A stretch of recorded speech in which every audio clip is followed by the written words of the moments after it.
In the last lecture, we ended with Canto 3, but we didn't quite get to the end. At the close of Canto 3, you might remember, the pilgrim is overwhelmed by the impact of an explosion. Near him, there was a burst of searing light, at which point he collapsed and lost his senses. If we in our age, whose minds are dulled by so many action movies, can still appreciate the intensity of the comedy, imagine what the reading experience of Dante's first audience must have been like. The world had never experienced a book like this with so much spiritual energy. Canto 4 begins in a similarly dramatic way. Now the pilgrim, waking up confused and disoriented, takes a minute to get his bearing and discover that in a way Dante never explains, he's now on the other side of Acheron, on the edge of the pit of hell proper. Dante conceives of hell as a funnel facing down, with levels of rings lining the inside of the funnel. Dante and Virgil then will descend down toward the middle, where Dante locates the pit of hell, walking along each one of these ledges a bit before moving down to the next level. And here in Canto 4, the pilgrim, as it were, carefully creeps toward the edge of the highest ring. And once again, just like his first impression of hell in Canto 3, he's overwhelmed with the confusion of the noise, which is made all the more startling because he can't see down to the bottom. In heaven, Dante will be surrounded by choirs of saints whose notes blend together. But in hell, Dante is completely enveloped by impenetrable darkness and incomprehensible, chaotic sound. The poet who is so sensitive to musicality of language here summons a kind of indistinct roar. In the following canti, Dante will encounter a series of frightful scenes, one after the other, each of which, like a group of instruments in an orchestra, makes its own dreadful addition to this infernal, chaotic symphony. But before he begins encountering these scenes of sinners, he has one last moment of quiet here in Canto 4. The pilgrim is led to a little spot tucked away from the noise a bit. And here he sees the souls of so-called limbo. For the medieval tradition, limbo is the part of hell in which unbaptized babies reside. But Dante takes this occasion to exercise some real daring. That is, he adds to this realm another group of souls, the souls of the virtuous pagans, who, as Virgil explains to the pilgrim, are sorrowful, even though they experience no special torment. These noble pagans are here because they also did not receive baptism, because they were either born before the Christian era or outside of Christian lands, and thus, as Virgil says, did not worship correctly. Verse 38. As Dante nears the center where all of these noble souls dwell, a group of poets come forth to welcome Virgil home. In fact, this is a small company of the best poets of all time, which Dante calls the Bella Scuola, the beautiful school of the finest poets. It's composed of Virgil, Homer, the Roman poet Lucan, who was widely read in the Middle Ages, though not now, the Roman poet Horace, and the poet who wrote about so many of the mythological transformations of the gods, the author of the Metamorphoses, Ovid.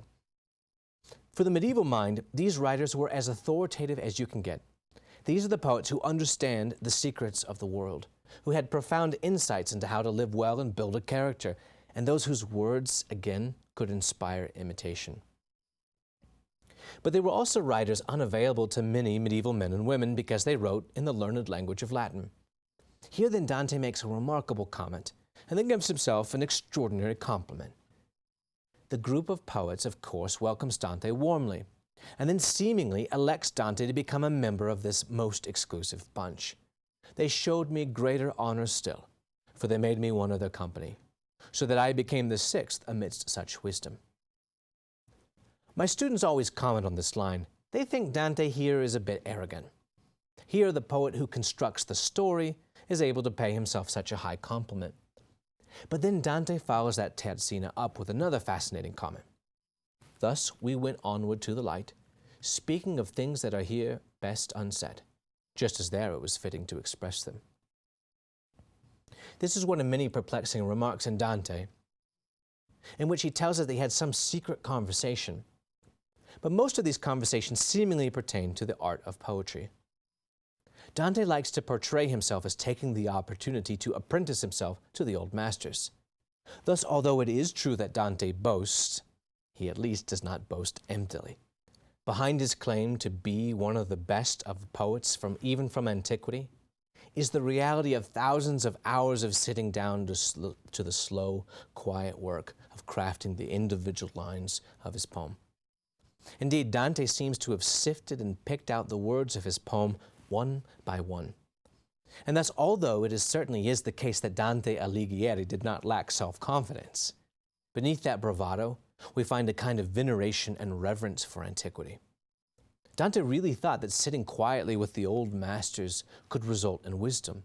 You could pose them questions, and then if you read and studied deeply enough, come to possess that wisdom and even become worthy of the respect of the heroes you admired. A few decades later, Italian humanists would call this walking in the footsteps of the ancients. But at the same time, Dante does not think this knowledge is easy to win. In fact, it's hard and tedious and slow in coming. Only if you long for it with a burning desire, with unquenchable thirst, will you come to it. I think this is why he tells us that he won't tell us, because he's trying to give us that kind of thirst and hunger to look into these things deeply, like he does.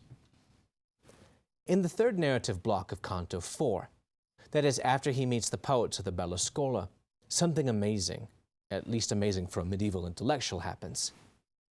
There, Dante is escorted across a moat and then passes through 7 gates of the 7 walls of a castle and arrives at a smooth lawn which forms the courtyard of that castle. And here all the greats of antiquity are assembled. There are philosophers. Aristotle, the master of those who know, is honored by Plato and Socrates. There are the pre-Socratic philosophers, Thales, Heraclitus, and Empedocles. There are Roman thinkers, Cicero and Seneca, as well as the Islamic commentators on Aristotle, Avicenna and Averroes. The great scientists are there. And then there are the great heroes out of history and out of the old stories. Aeneas and Hector, Julius Caesar, characters from the Aeneid such as Camilla, Latinus, and Lavinia. Brutus, the assassin of the tyrant. Tarquin, who initiated the Roman Republic and refused to be crowned king. Lucretia is there, who, having been violated by Tarquin, ended her own life to protect her honor. In other words, the pilgrim has stepped into a library of great books. Or rather, he stepped into those books and now dwells amidst the characters he had spent so long reading about. Here he is surrounded by all those who thought deeply and originally, who stood courageously in battle, who founded cities, or who steadfastly committed themselves to some virtue so that they became the model and exemplar of it.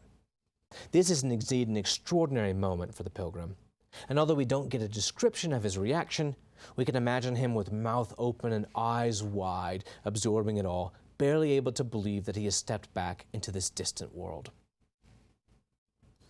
I also think it's a little difficult for us to understand this. Many of you will probably have read Alan Bloom's devastating critique, not just of higher learning, but of American culture, in which, among other things, he says that he found, now back in the 1980s, that his students don't have any heroes, and at the same time, they don't have any clear pictures in their minds of villains. Bloom said his students' minds were like dusty rooms without any moral furniture or imaginative ornament. Alighieri's imagination, on the other hand, as we can see, was crowded with the stories and heroes he venerated. Dante's love and reverence of antiquity was definitely sincere, but at the same time there are a few details which cause us to pity, in a way, these noble souls we also admire. Dante seemingly really believed that the noble souls gathered here lived their lives without succumbing to their passions. They were not wrathful or lustful. They never lied. They were not intemperate. They had incredible natural powers of self-control and virtue, and they directed their lives to pursuing justice in their communities.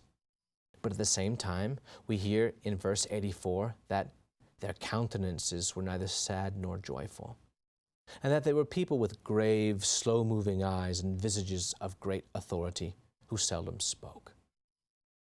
Dante portrays for us grave, serious, good people who don't waste a lot of words and have a kind of inner strength of character which is evident even in their powerful, commanding faces like Clint Eastwood or John Wayne. But we cannot say they are happy. In fact, the first impression the pilgrim has of them is that they fill the air with continuous sighs, verse 26. And you'll remember that Virgil loses all the color in his face when he steps back into this realm. not because he had to endure punishment, but because this is the land without hope. We are lost and afflicted, but in this, that without hope we live in longing. Thus the sorrow that the souls suffer is intense, precisely because these are the souls who spent their whole lives pursuing goodness, and now they're weighed down by the knowledge that they will never be able to know or taste that ultimate goodness. What they sought is not present to them. It's a dream which will never be fulfilled. Thus, the ancient community of non-believers stands in sharp contrast with that other ancient community of biblical patriarchs, who, we learn, once upon a time also lived here in limbo. You'll remember that Dante asked a question basically to see if the teaching of the harrowing of hell is correct. He asked Virgil if any soul has ever made it out of this place, and Virgil responds in a fascinating way. I was new to this condition when I saw a mighty one descend, crowned with the sign of victory. Out of our midst he plucked the shade of our first parent, of Abel his son, of Noah, and so on. This is the event, then, which you might have seen portrayed on Byzantine icons, in which Christ comes into hell, kicks down the doors which the devils feebly tried to hold against him. But Christ, bursting to hell, grabs the wrist of Adam and Eve and the others and pulls them up to heaven. Thus the sad, slow, grave souls of the pagans stand in powerful contrast to those biblical souls who also waited, but waited upon their God for deliverance. Virgil's words are telling. For him, if you look at the Italian, that hero was just some possente, some powerful hero like a Hercules, who, according to ancient legend, had raided hell. But for those who had the eyes to see, who looked to the mountains whence their help came, this was the moment they had prayed and fasted for. This was the deliverance which they knew they could not provide for themselves. We now come to one of the most celebrated passages in the comedy, and one of the most mysterious. Dante's conversation with Francesca da Rimini in Canto 5. Well, very tersely, the narrator tells us that Virgil and Dante, beginning in Canto 5, descend to another level and enter a new, lower, and worse part of hell. From here on, all the rest of hell's inmates not only suffer the pain of the loss of God, but also suffer some physical punishment. Dante says that when he came into this second circle, he heard the loud moaning of wind which never died, like those winds which blow tempestuously right before a heavy thunderstorm. In this circle, the souls here are blown about by the winds forever. They have lost, as it were, their freedom to move where they want to. In this kind of infernal hurricane, they see a place to which they wish to move and begin moving in that direction only to be swept way off to some other place. In fact, 3 times in this canto, Dante uses lovely similes in which he compares these sinners to birds. My favorite of these similes is the first one, in part because Dante manages to get into his very language the power of the wind-swept landscape. As in cold weather, the wings of starlings bear them up in wide, dense flocks, so does that blast propel the wicked spirits. Here and there, down and up, it drives them. Never are they comforted by hope of rest or even lesser punishment. Now look over at the Italian at verses 42 and 43. Così qual fiato li spiriti mali, di qua, di là, di giù, di su, li mena. The very sound of the language then catches the haphazard movement of the souls, tossed about from here to there. These souls are, of course, the lustful, and all of the most famous lovers of antiquity and Middle Ages are here. Cleopatra, Helen of Troy, Paris, Tristan, Dido from Virgil's Aeneid. They are the equivalents for us of Romeo and Juliet, Madame Bovary, Anna Karenina, and I suppose some of those celebrities who can't seem to make their marriages work. Thus, the contrapasso is appropriate. Here is a contrapasso by analogy. That is, the sinners now continue to experience something analogous to what they chose in life. They surrendered control of themselves to their passions in life, and now, as if to unveil and make clear to them what they once embraced, a strong wind drives them about and steals their freedom. They are like very small birds caught in a very powerful windstorm. It is at this time that Dante has a conversation with an extraordinary character, whom an Italian critic from the 19th century called the first modern literary character. Dante invites this soul and her companion to come to him, and the wind, seemingly according to providential design, momentarily calms to allow for a brief conversation. And then, like doves, summoned by desire, their wings outstretched and motionless, move on the air, borne by their will to the sweet nest. So did these, Paolo and Francesca, leave the troop where Dido is, coming to us through the malignant air. Such force had my affectionate call. As you can already see, the remainder of the canto will be expressed in an extremely high and delicate poetry. Woven in and out of these lines, in fact, are quotations and paraphrases from the authors whom the young Dante had read and imitated. Dante, the love poet, is back. And then the woman, yet unnamed, comes forward to speak to the pilgrim. O living creature, gracious and kind, that comes through somber air to visit us, who stain the world with blood. On that shore where the river Po, with all its tributaries, slows to peaceful flow, there I was born. Love, quick to kindle in the gentle heart, seized this man. The way of it afflicts me still. Love, which absolves no one beloved from loving, seized me so strongly with his charm that, as you see, it has not left me yet. Love brought us to one death. Dante's response is powerful and immediate.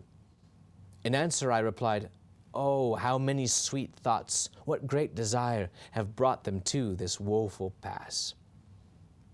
Then I turned to them again to speak, and I began, "Francesca, your torments make me weep for grief and pity." It's a very subtle detail, but we know that Dante did not need to be told the speaker's name. This is Dante, the love poet.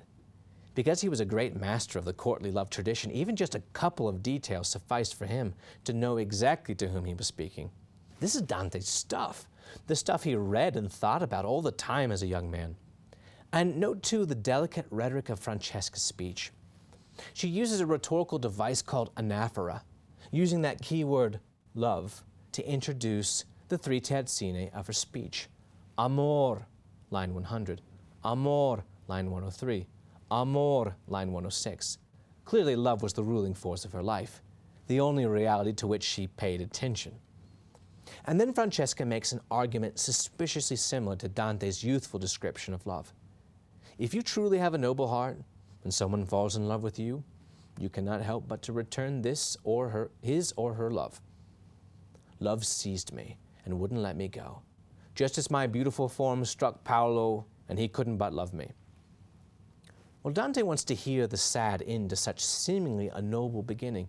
How could such a great, pure-hearted lover end up here in hell?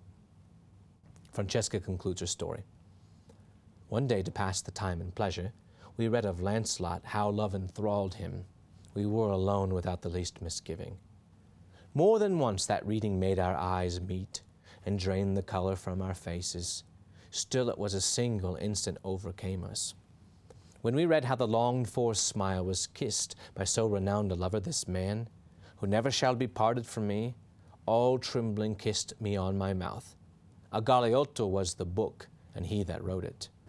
That day we read in it no further. Well, this is the racy conclusion to a tale of adultery. We can imagine it easily be turned into a great trailer for a chick flick. And Dante is absolutely smitten. In fact, he swoons out of strongly felt sense of compassion. While the one spirit said this, the other wept, so that for pity I swooned as if in death, and down I fell as a dead body falls. A powerful line of alliteration in the Italian. E cadde come corpo morto cadde. When you know the background, Francesca's sad story only becomes more moving. Her father, the ruler of Ravenna, was at war against the Malatesta family in Rimini, both cities on the Adriatic coast in northeastern Italy. As you know, it was common in the Middle Ages to marry off your teenage daughter, the equivalent of a high school sophomore, particularly when you could use that marriage to advance political relations. And so, Francesca was married to Gianciotto Malatesta, who was, we may presume, older than she was. The situation is further complicated by the fact that Gianciotto was lame and deformed.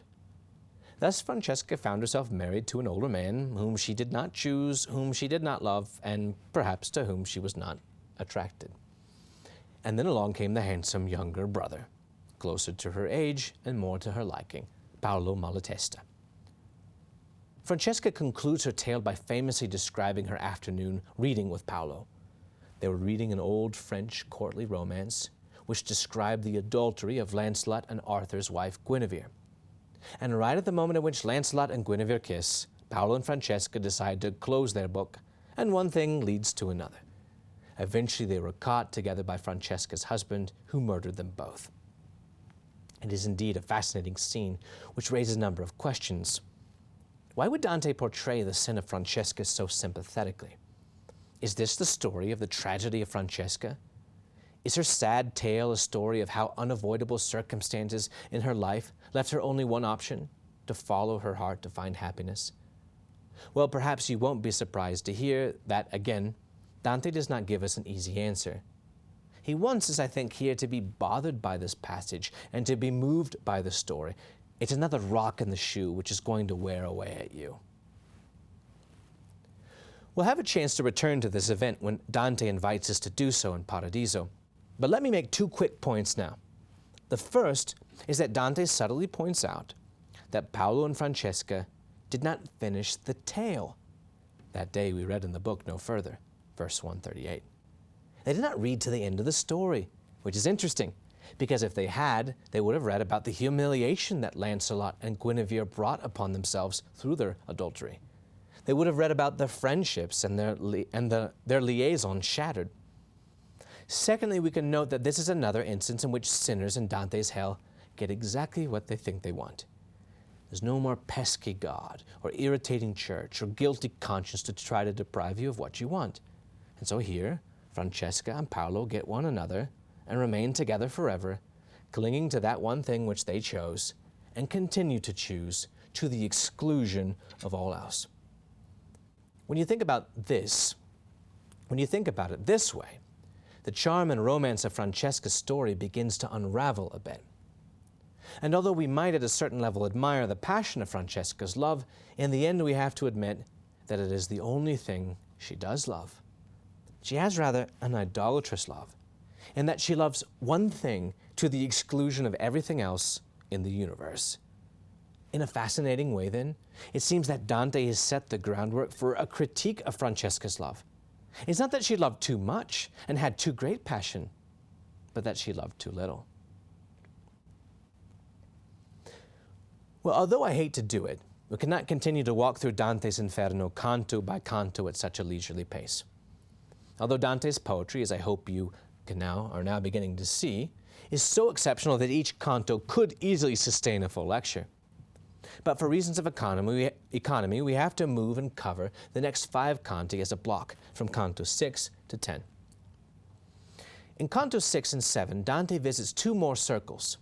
He passes through the realm of the gluttonous, which for Dante would have included not just abusive overeating, but any kind of idolatry of food or drink. So also drunkenness and probably food snobbery. And there the pilgrim meets a Florentine who delivers the first powerful denunciation of Florence and begins to hint at Dante's unhappy future. In this 3rd circle, Dante says he found a punishment which, even if it is not the most painful, it certainly is the most disgusting. I know you've been caught before in one of those blinding rainstorms, and as soon as you could, you sought shelter. Well, here the souls in hell are continually buffeted by a kind of mixture of various forms of precipitation, heavy cold rain, thick hail, and snow. And the precipitation never lets up, so that the souls lying on their sides become tender and bruised. But it gets worse, of course. The ground is mushy and reeks, and the rain mixture itself seems dirty, tainted water, perhaps closer to vomit than to clean rain. The ground absorbs the mixture and reeks like mud in the spring. This, of course, is Dante's contrapasso for those who in life spent their lives buffeting their bodies by eating and drinking too much. They drank, and they led the party life without moderation, seeking to achieve happiness by filling up their bodies with consumable materials. But Dante and his guide pass on into another circle, the 4th circle down, where they encounter the avaricious and the prodigal, continually smashing into one another. As Virgil says, ill-giving and ill-keeping have stolen the fair world from them and set them to this scuffle.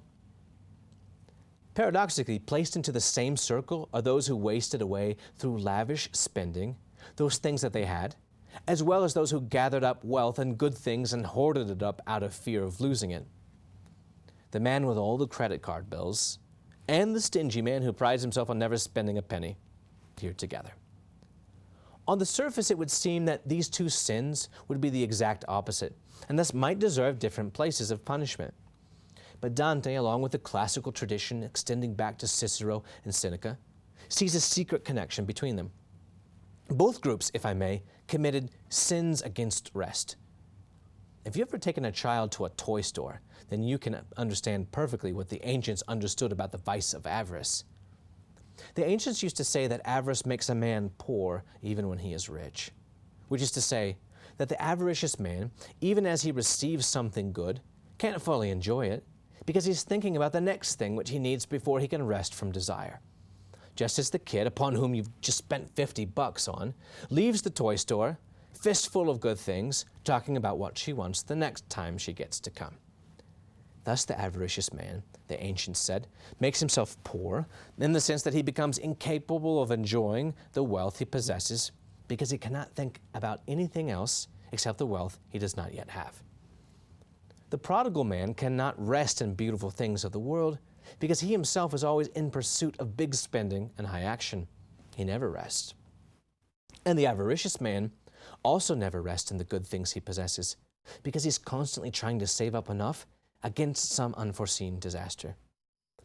Thus, both groups become blind to what wealth and beautiful things could potentially bring because they're incapable of using well that which they currently possess.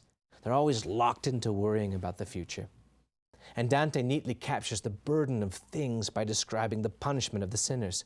They're made to lift and move huge boulders and push them forward, assuming at all moments that everyone else is out there to take their large rocks. They were idolatrous in life, assuming that their earthly happiness would come from material things. And that narrowness of vision is here sadly embodied in their pathetically intense game of lifting worthless earth. With this additional sad portrait in mind, Dante and Virgil travel to the next circle, the fifth circle, where they find a small spring bubbling up with hot, dirty water.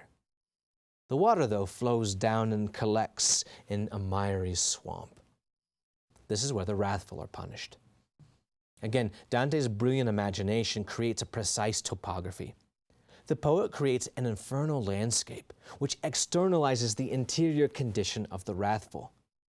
A small burning wound slowly leaks out anger, which pools in the recesses of the heart, dirties the mind, and incapacitates us to think about anything else. Ultimately, it breaks out in expressions of violent rage, but a rage which does not heal, but just plunges us back into the foul-smelling mud.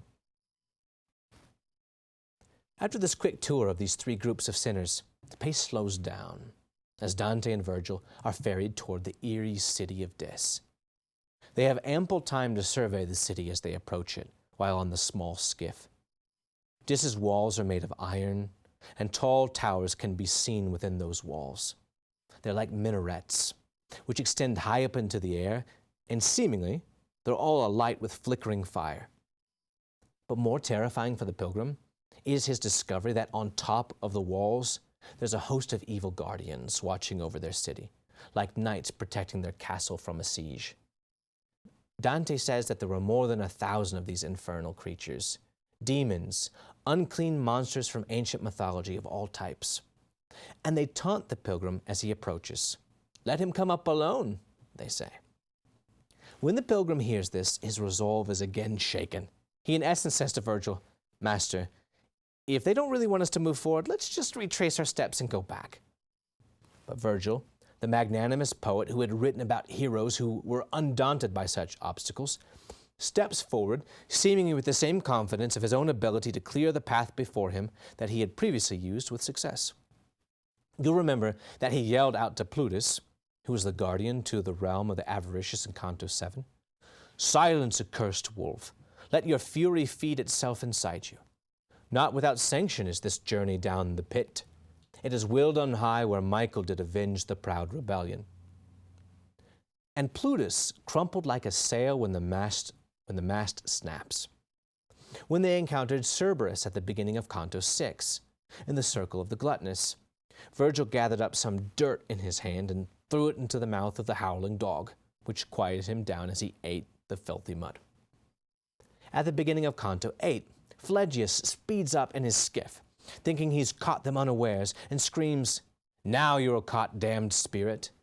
To this Virgil replies, "Phlegyas, Phlegyas, this time you shout in vain. You will have us no longer than it takes to cross this bog." And then he compels the demonic guardian to ferry them to Dis. And so here, outside of Dis, the Roman poet has grounds for confidence. He tells the pilgrim, "Have no fear. None can prevent our passage. So great a power granted it to us. Wait for me here." But on this occasion, the old formula, Virgil's authority and skill, utterly fails. And the Roman poet is both confused and embarrassed at the close of Canto 8. I could not hear what he proposed, but it was not long he stayed with them before they pushed and scrambled back inside. Then our adversaries slammed shut the gates against my master, who, left outside, came back to me with halting steps. He had his eyes upon the ground, his brow shorn of all confidence, sighing muttered, "Who dares deny me access to the realm of pain?" To me he said, "Be not dismayed at my vexation. In this contest I'll prevail, whatever they contrive to keep us out. The insolence of theirs is nothing new. They showed it once before at another gate. It stands open without lock or bolt. Over it you saw the deadly writing." In this last line, Virgil is referring to the portal of hell, whose inscription we discussed in the previous lecture. As I mentioned, a lot of medieval artistic images show the gates kicked in by Christ, when after his death, but before his resurrection, he came down to hell as a conqueror and liberated all the souls of the patriarchs. But Virgil's speech, I've always thought, is revealing. As we saw, he asked, "Who dares deny me access?" And then continues, "In this contest, I'll prevail." Virgil seems here to be overestimating his own power to overcome, and this impression is made deeper.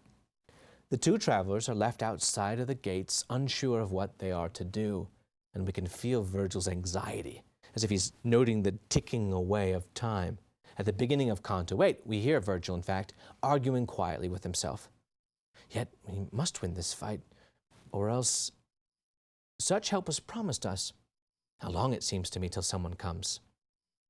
It's a fascinating scene, one which one of my teachers has compared to a medieval siege, such a common image in medieval literature. But it's a laughable parody of a siege, isn't it? A proper medieval siege would have been conducted by a vast army, with many soldiers and engines of war.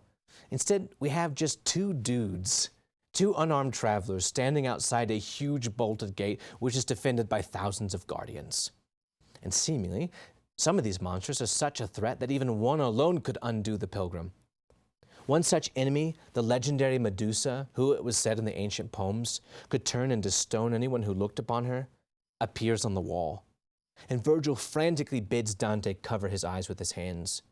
And then, not trusting him fully, afraid like Lot's wife he might peek, he covers Dante's hands with his own hands. Thus we have a series of images which stack up.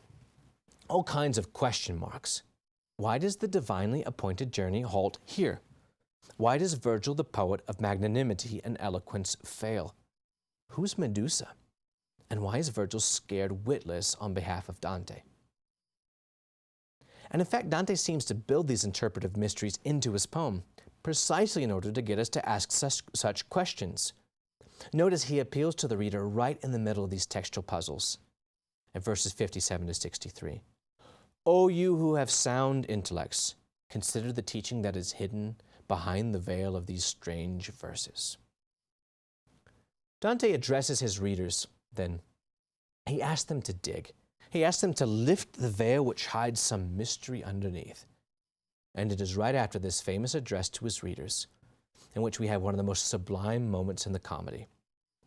While the pilgrim is waiting for what he hardly knows, worried that his guide has led him unsuspecting into a dead end in a remote and dangerous corner of hell, An unexpected rushing wind, like the roar right before a storm, comes. And now there came over the turbid waves a dreadful crashing sound that set both shores to trembling. It sounded like a mighty wind made violent by waves of heat that strikes the forest with unchecked force, shatters the branches, hurls them away, and magnificent in its roiling cloud of dust drives on, putting beast and shepherd to flight. Virgil freed my eyes and said, "Now look across the scum of the primeval swamp to where the vapor is most harsh and dense." What appears is an angel of God, the so-called messo da cielo, who arrives and drives the evil spirits away as if they were just annoying frogs. The evil spirits dive down, Dante says, terrified. Indeed, Dante's angel is not the saccharine pastel image of the peaceful, winged, smooth-faced, kindly helper, but rather a force of power which would make you tremble if you encountered him. He's said to be disdainful. He's full of righteous anger and irritated that he has to be absent from heaven even for this short time. Thus we have Dante's image of divine assistance. Again, an earthquake of sort erupts in the midst of hell. God invades again and casts aside the evil opponents who oppose him, as if they were bits of debris in a strong wind.